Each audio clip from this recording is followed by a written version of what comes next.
The overall goal of this method is to show the live imaging of imaginal discs, which are popular experimental subjects for the study of a wide variety of biological phenomena, including cell proliferation, differentiation, apoptosis, and competition.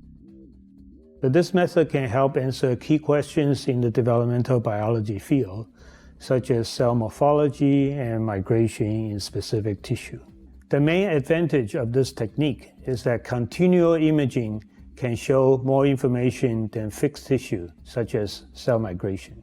Generally, individuals new to this method will struggle because dissection and mounting are difficult.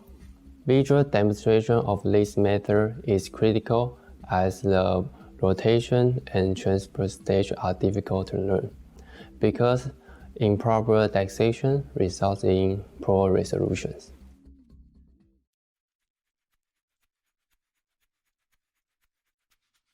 To begin the protocol, disinfect the equipment with 70% ethanol and allow the equipment to air dry.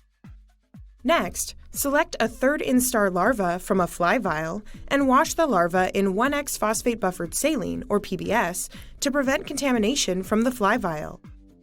Place the cleaned larva in 1 milliliter of culture medium at room temperature in a 9-well glass spot plate under a dissection microscope. Grasp the larva with a pair of forceps 1/3 of the way from the posterior end, and with another forceps grasp the mouth hook. Pull the 2 forceps in opposite directions to release the internal tissues. Then, remove the salivary glands, fat body, and cuticle from the eye-brain complex attached to the mouth hook.